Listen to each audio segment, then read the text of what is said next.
Boris. It was time to choose. The rebellion was in trouble. Ravens were scouting for the secret rebel base. They needed a game changer. Pieces of the Sky Ripper had surfaced. Bernardo knew that using it could go catastrophically wrong, but he was sure he could figure out how to use it safely. Also, a temple had risen out of empty desert. The Iblis stone was hidden there. It was a dangerous artifact. It could corrupt its user into a bloodthirsty monster.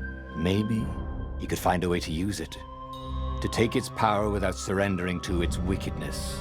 And also, his old friend Lupino needed rescuing. Of course, Renato had a pretty strong suspicion that Lupino had betrayed the rebellion. But could Renato really leave an old friend to the Ravens?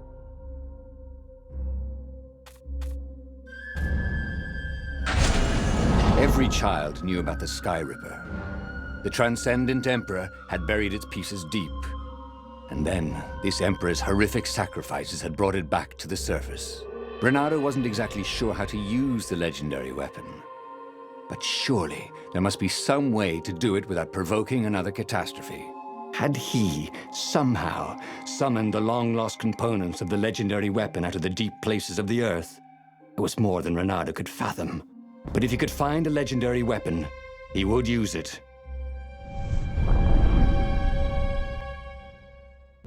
As he set foot on the island, Renato couldn't help feeling a bit curious. Was Lupino still waiting to be rescued? No. He was probably drinking champagne with the ravens. Did ravens drink champagne? Did rabbits? Renato felt oddly thirsty, come to think of it. Why had he chosen the Sky Ripper? Renato never made plans that required constant vigilance. He was a hero. He didn't think too much. He just went with his gut and hoped it all worked out. The Sky Ripper was a long shot. He'd have to devote himself to it. No side journeys, no rescuing old friends. That was against his nature. Could he stick with it?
The people who had built this castle, did they even know what monstrous weapon lay hidden within their walls?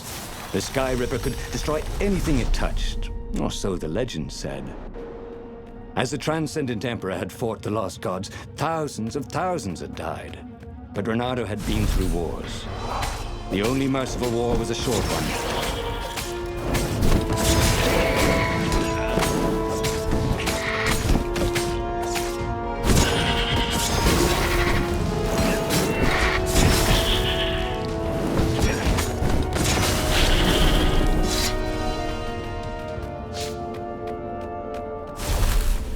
That had been his mistake before, thinking he could win a battle of wills with an ancient evil all by himself. He had to be cleverer than that. Or braver. Or something.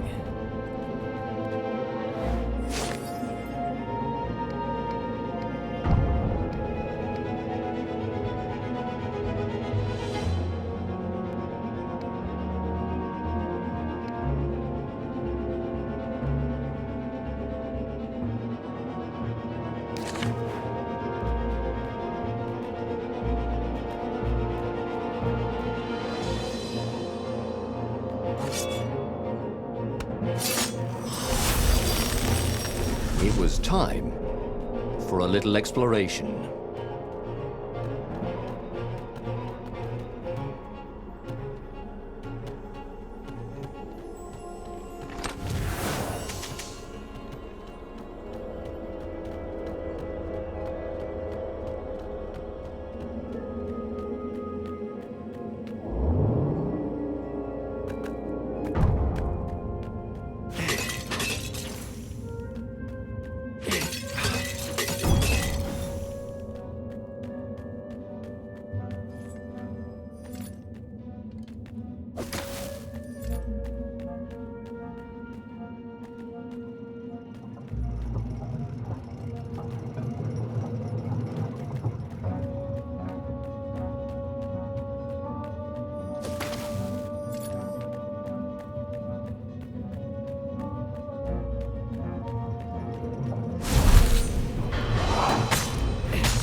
No one ever wanted the feathers.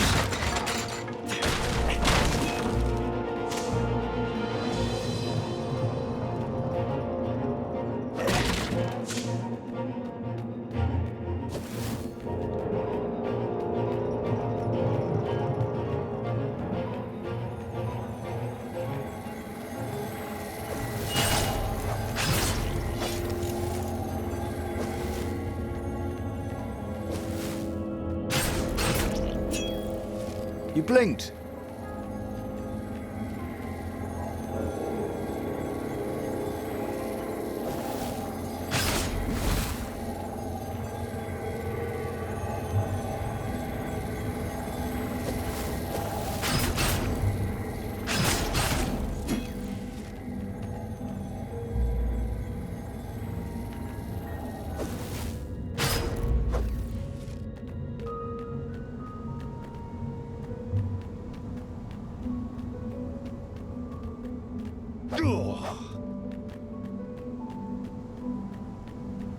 Oh, you got such delicious-looking eyeballs. Caught the lead, Raven. Thank you, I think, said Renato. Never hurt to be polite.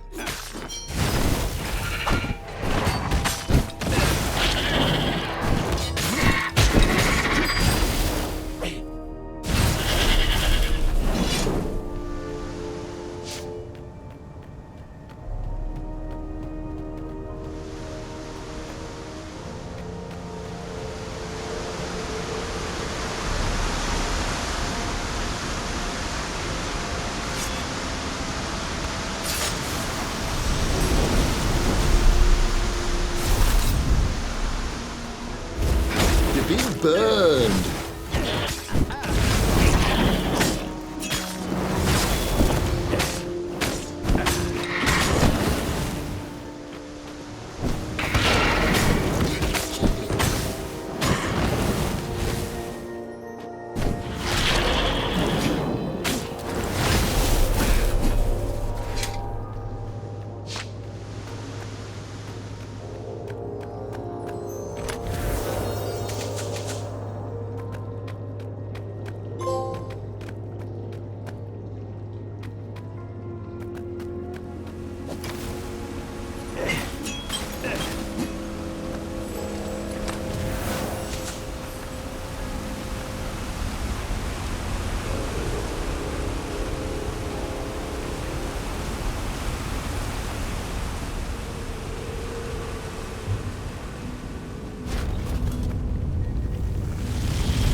There it was.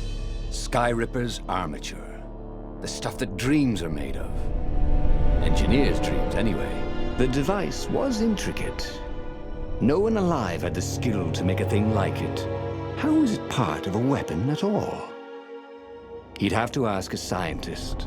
But first, he'd get the second piece. Skyripper had a heart. A core that had come to rest on the next island. Well, there was another island he could reach. Zenobia had just invaded it with her father's Raven battalions. She must be encamped there still. But fighting Zenobia now, that made no sense at all. He'd already sacrificed one friend to get this armature, was it? He didn't need to hurry to face her. She would find him.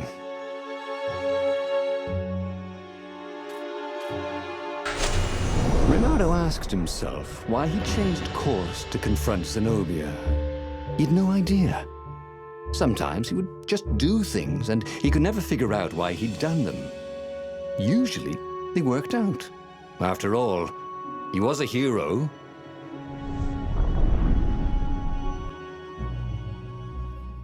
The truth is, though, he wanted to see her, wasn't it? It had been a dozen years since Swordfu School. He'd followed every rumor about her, every scrap of news. Not that he still loved her. After all, she was his enemy. No, it was solely because know your enemy. But it would be great to see her, even if they faced off across sword points, as they'd done so many times at school. The world was a less interesting place without her.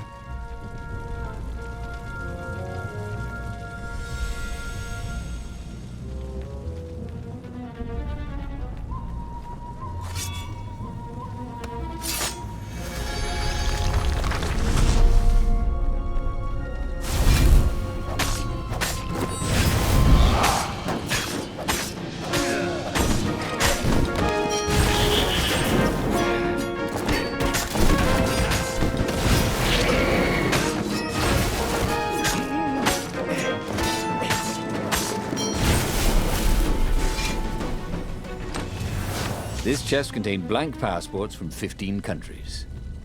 And something useful.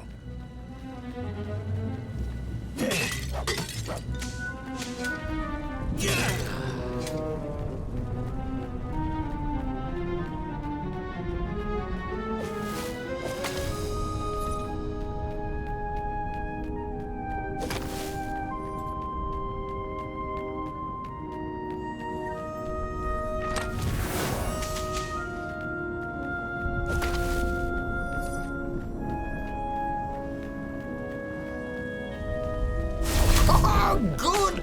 I need a new rug for my nest, said the lead raven.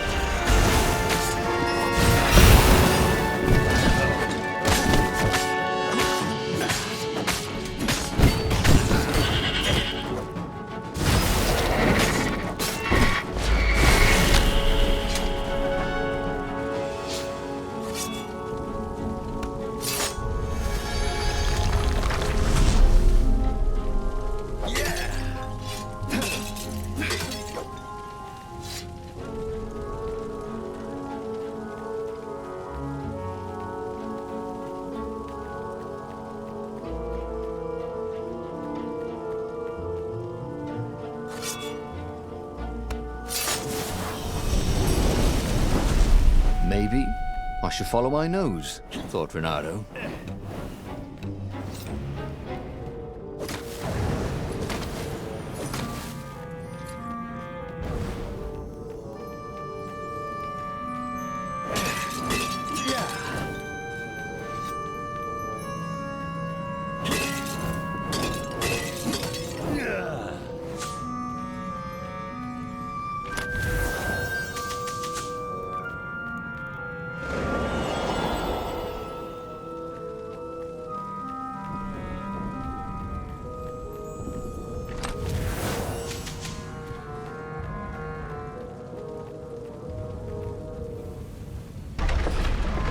He couldn't do worse with Zenobia than he'd done with the core, could he?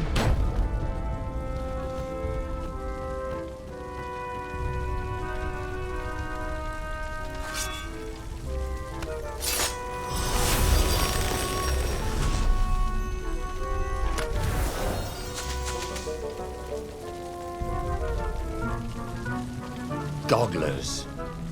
Renato hated gogglers. It was almost impossible to sneak past them. If one didn't spot you, another one would.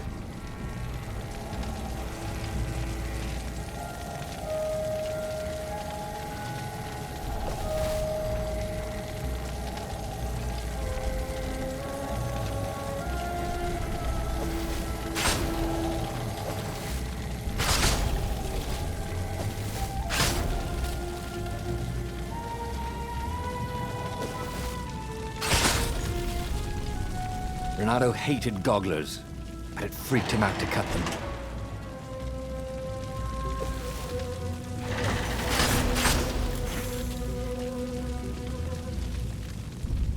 Renato wasn't entirely sure how he was going to capture Zenobia. She'd be expecting him. And he didn't have Lapino to cook up a clever plan. Why was it again that he hadn't got the core? Maybe because the results tended to be disastrous. These streets were familiar. The Swordfu School was closed now, but he had been down that street 1,000 times. He knew that pub. He knew that alley. He knew the alley behind it much too well. No wonder Zenobia had chosen to invade this island herself.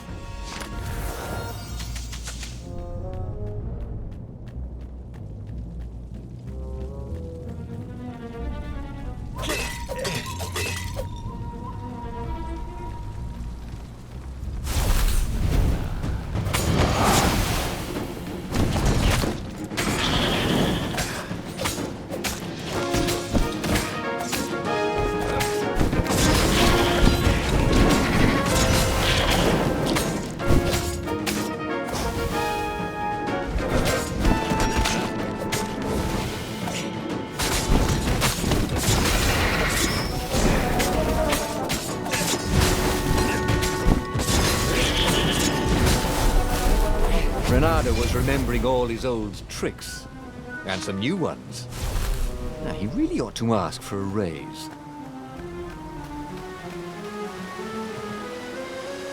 Renato slinked through Zenobia's ship, making no sound at all. Where were her guards? Finally, he reached her bedroom. She was curled up on her bed. Oh, he'd forgotten how beautiful she was. How sleek. How soft. He tapped her on the shoulder with his sword. She vanished. And he suddenly noticed he couldn't move except his mouth. In fact, soon he couldn't keep his mouth shut. He told Zenobia everything. Sky River, the Iblastone, even where the secret rebel base was, until he was hoarse.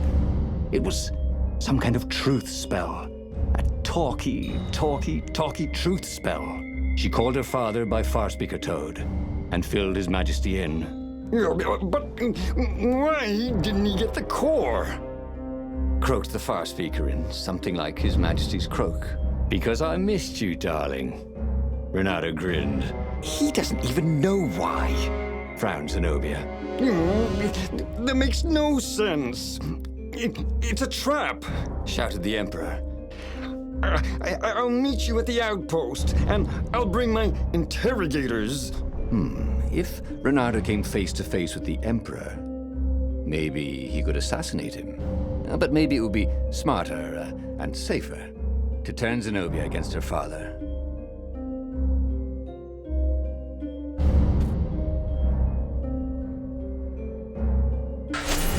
What are you doing? Asked Zenobia.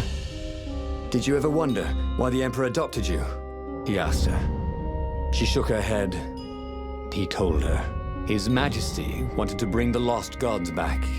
They could make him an eater of souls, an immortal. But to seal his bargain with them, he needed a sacrifice. Someone who truly loved him. She was stunned. Furious. You're lying. Under a truce spell? It's a trick. You can't prove that. Take me to the observatory, and I will.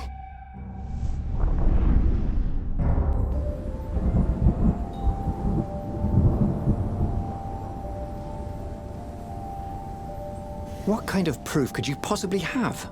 She said as they landed on the Nexus. Your father ritually sacrificed a village, and he left witnesses? The scientists resurrected one. Well, it's not really alive, but it can talk. A true witness. She frowned. The dead can't lie. Well, I bet they could. They just don't have any reason to. She nodded grimly. You go on ahead. I don't want the Ravens to see me.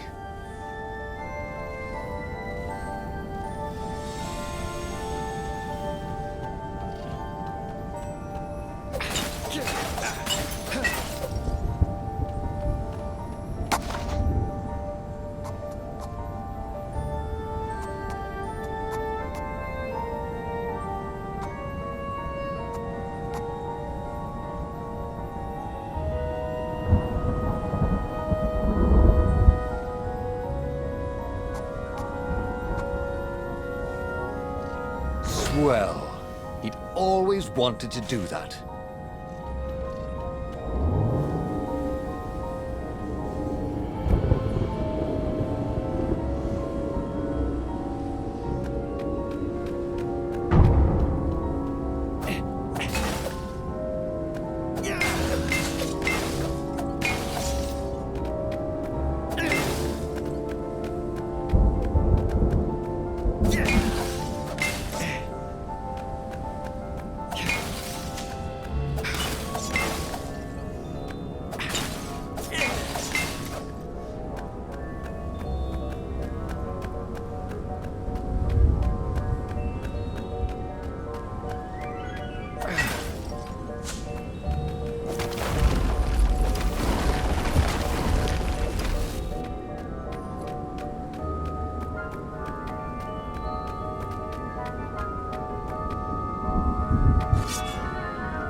She caught up with him. Don't you think I'd know if my father wanted to invoke the Lost Gods? Would he tell you? No. Would you help him? No. I'd burn his books. Why'd he adopt a stray cat? You don't ask a thing like that. No. Not when there's no good answer, she said, her whiskers twitching.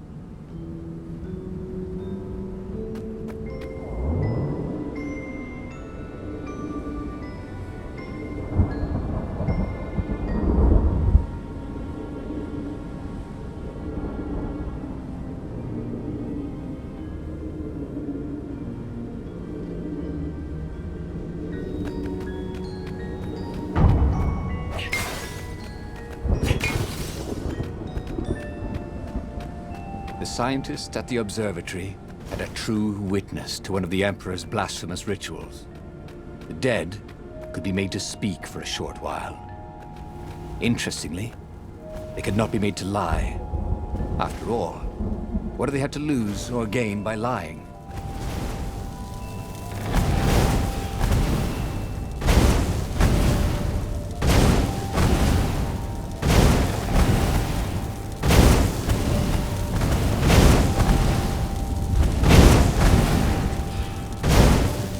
Energy spheres. Easy to dodge, but boy do they sting if you didn't pay attention.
A doctor once told Renato that fruit was a placebo. But he felt better, and that was what was important.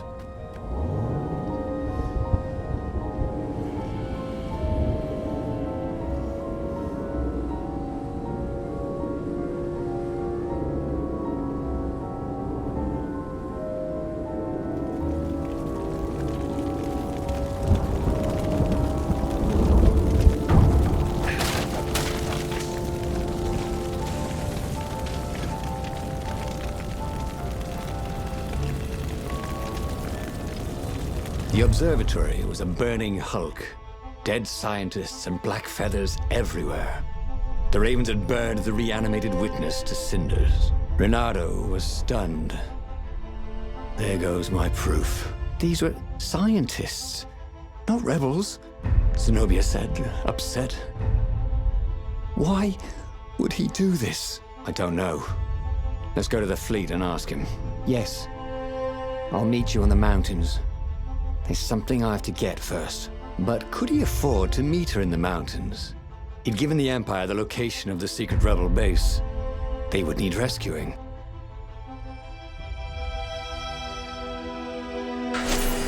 Why was he going to meet up with her? Wasn't it more important to rescue the Rebel Council from the almost certain Imperial attack? Why was he in this war anyway? Was it really to fight the good fight, or did he just want to see her again? One of these days, Renato thought, I should really figure out my motives before I pounce. Nah.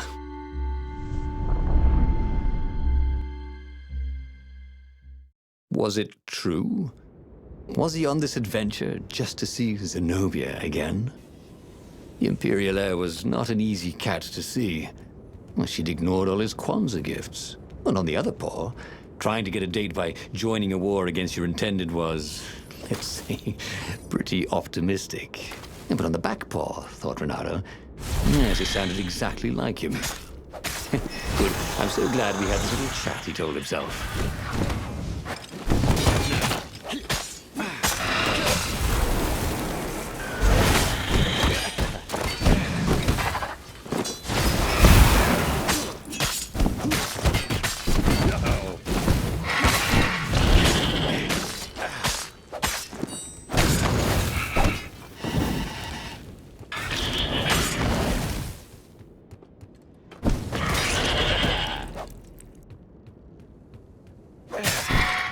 Ravens didn't smell any better dead, Renato thought.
there was a sign. Take the goat across first.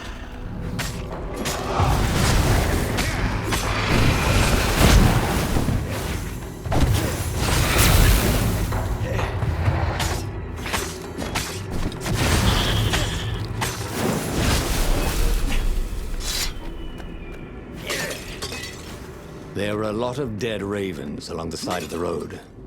Someone had rampaged through here on a killing spree. What had Zenobia gone to get?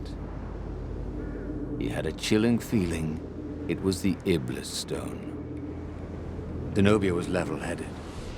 A stone would make anyone bloodthirsty. You could tell her style from the blade work of the dead bird.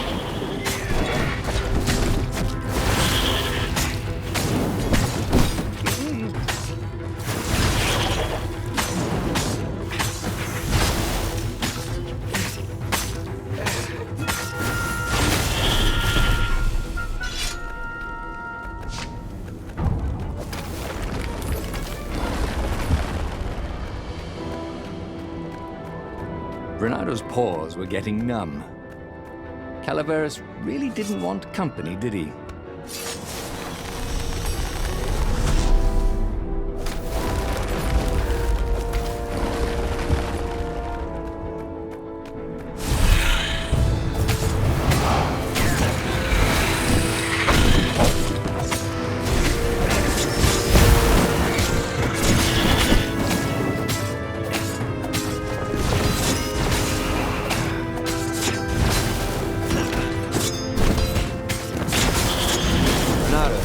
Boat crashes that were more fun.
Renato wondered what he should do when he found Zenobia. What could he do if she had the Iblis stone?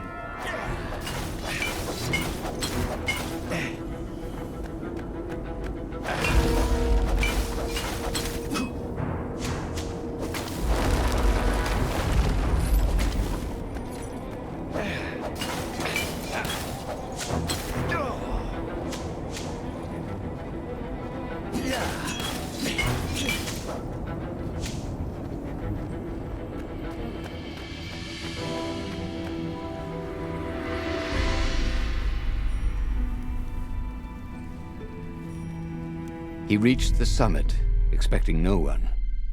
But there she was, steaming, pacing. I'm gonna kill him, she said.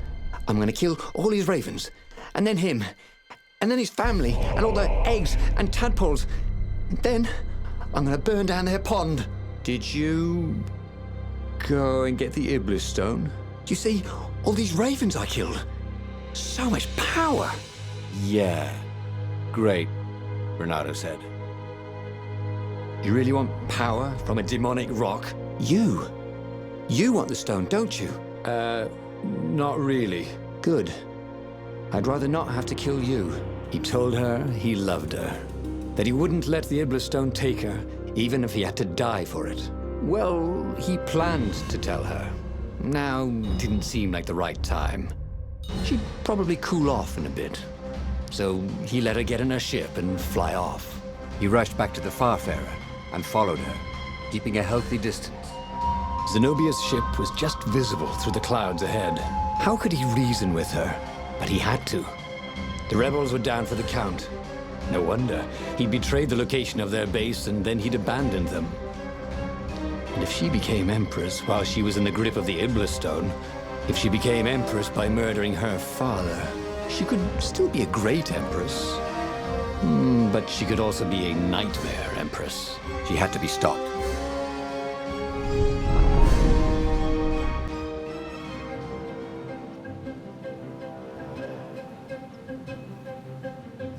There were more dead ravens along his path, some of them wounded in the back.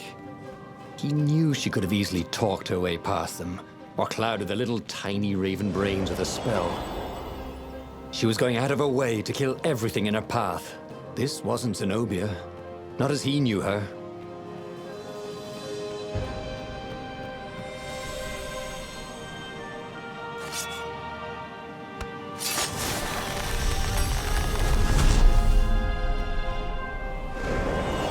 Renato had a feeling that was the back door to something. But what?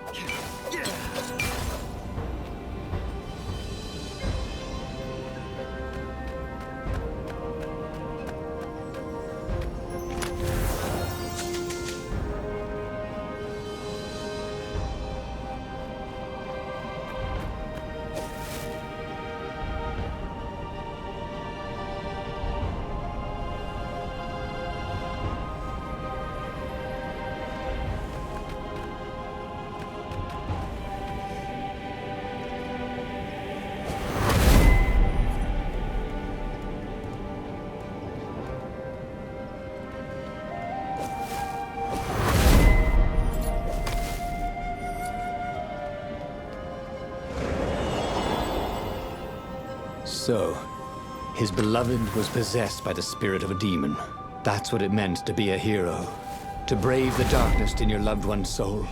To have faith there was still good in her. To help her out of that darkness, no matter what the cost. But what could he do? She'd kill him if he tried to take the Iblis stone from her.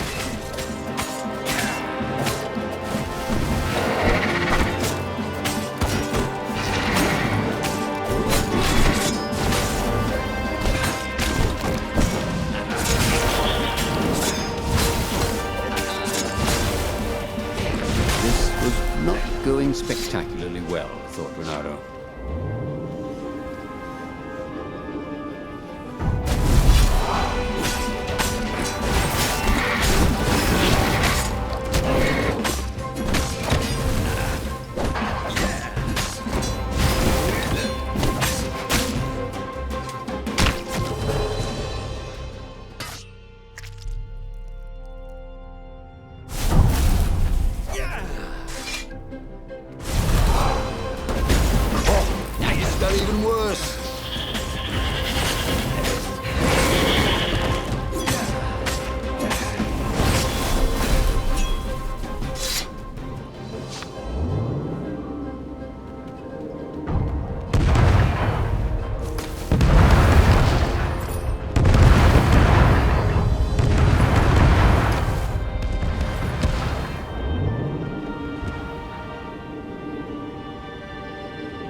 the end of the trail of raven corpses was Zenobia. Her father was frantically rigging a strange apparatus wrapped around a glowing core. "Don't do it!" he shouted. "You'll hate yourself in the morning! Stay back!" She screamed in a horrible voice he'd never heard before. It froze him in his tracks. The Emperor stared at him. "Run," he told the toad, "or hop." But he didn't manage to voice it, only think it. Zenobia stabbed her blade forward, and His Majesty fell dead. She began laughing hysterically. Or was she weeping? "Just walk away," she laughed at him. "I've no more use for you." There was something he needed to do, but he couldn't figure out what it was. So he did as he was told. As he walked away, he felt a chill in the world. The light in the sky seemed to dim. He didn't dare turn. He had a nagging feeling there was something he should have done just then. Something heroic. But he could not have taken the Iblis stone from her by force, and she would not have parted with it willingly. A cold wind blew from where she had been, but he still didn't dare turn. And then, an awful laughter filled the air, and all the torches and all the ships went out, and he realized what he should have done. But by then, it was too late to do anything. He should go back to some of the choices he'd faced before. Maybe there were new paths that had opened up, like those doors he was opening up all over the map that took him to new treasures and around his enemies. But he'd learned another true thing. Zenobia still had feelings for him.